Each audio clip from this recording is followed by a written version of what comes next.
Welcome to టీ10. నేను రేవతి. 3 దశాబ్దాల వెలుగు అంతరించిపోయింది. వేల కార్మికుల ఆశలు ఆవిరైపోయాయి. మారుమూల పల్లెకు పట్టణం కల తెచ్చిన ఆ కట్టడం నేడు నేల మట్టమైంది. వేల మంది జీవితాలను నిర్మించిన ఆ కార్మిక సౌధం కూలింది. ఉపాధి కేంద్రంగా నిత్య వసంతంలా వెలుగు వెలిగిన ఆ గ్రామం నేడు ఎండ మావిగా ఎడారిలో మోడుగా మారిన తన ఆనవాళ్లను కోల్పోయింది.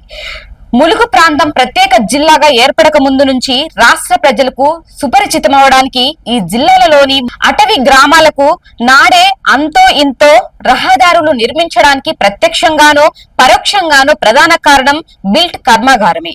ఎందరికో ఉపాధి మార్గాలను చూపించిన నేడు తన ఉనికి లేకుండా కనుమరుగైన బిల్ట్ కర్మాగారంపై నవ తెలంగాణ ప్రత్యేక కథనం. మంగపేట మండలం కమలాపురం గ్రామంలో ఏపీ రేయన్స్ బిల్ట్ కర్మాగారం నిర్మాణం 1975లో ప్రారంభమై 1979లో పూర్తి చేసుకుంది. 1981 నుంచి ఉత్పత్తి ప్రారంభమై ఈ ప్రాంత ప్రజలకే కాక నాటి ఉమ్మడి ఆంధ్రప్రదేశ్ నుంచి వలస వచ్చిన ఎంతో మందికి ప్రధాన ఉపాధి కేంద్రంగా మారింది. ఈ కర్మాగారంలో ఉత్పత్తి అయిన పల్పుకు మార్కెట్ లో మంచి డిమాండ్ ఉండడంతో 3 దశాబ్దాల పాటు తిరుగు లేకుండా ముందుకు సాగింది. ఈ దశలోనే బిల్ట్ యాజమాన్యం తమ అవసరాలకు అనుగుణంగా 680 మంది రెగ్యులర్ కార్మికులతో పాటు 40 మంది క్లరికల్ స్టాఫ్ ను కూడా నియమించుకుంది. వీరితో పాటు 534 మంది కాంట్రాక్టు కార్మికులు, మరో 300 నుంచి 500 మంది నాన్ సిఎఫ్ కార్మికులను నియమించుకుంది. వీరు కాకుండా పరోక్షంగా ఈ ప్రాంతంలోని డ్రైవర్లకు, హోటళ్లకు, షాపులకు ఇలా వేలాది మందికి ఉపాధినిచ్చింది. కమలాపురంలో మరో నూతన యూనిట్ ని కూడా యాజమాన్యం నిర్మిస్తోందని ప్రచారం కూడా భారీగానే జరిగింది. 2011 మే 16వ తేదీన నాటి బిల్డ్ డీజీఎం రామకృష్ణ తన ఛాంబర్ లోనే ఎన్కౌంటర్ కావడంతో క్రమంగా అంతర్జాతీయ మార్కెట్ లో వచ్చిన మార్పులను సాకుగా చూపెడుతూ యాజమాన్యం బిల్ట్ కర్మాగారాన్ని షట్ డౌన్ వైపుగా తీసుకువెళ్లింది.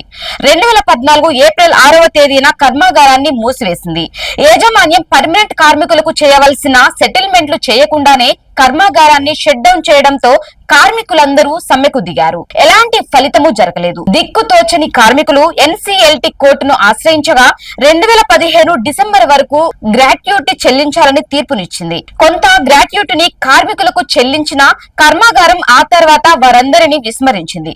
కార్మిక చట్టాల ప్రకారం కర్మాగారం పనిచేసినా చేయకపోయినా సంవత్సరంలో 15 రోజుల చొప్పున ప్రతి రెగ్యులర్ కార్మికునికి గ్రాట్యుటీని చెల్లించాలి. అయితే యాజమాన్యం ఈ నిబంధనలను తుంగలో తొక్కి నేటి వరకు కార్మికులకు గ్రాట్యుటీ ఇవ్వలేదు.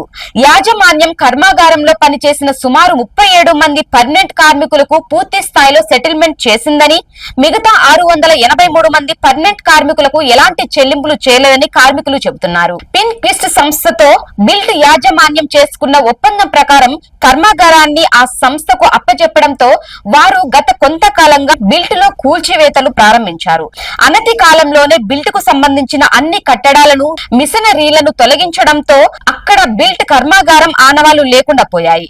కార్మిక చట్టాలను పక్కాగా అమలు చేసి కార్మికులందరికీ న్యాయం జరిగే విధంగా ప్రభుత్వం ముందుండి చర్యలు తీసుకోవాలి. మృతి చెందిన కార్మిక కుటుంబాలకు తక్షణ సాయం అందేలా కృషి చేయాలి.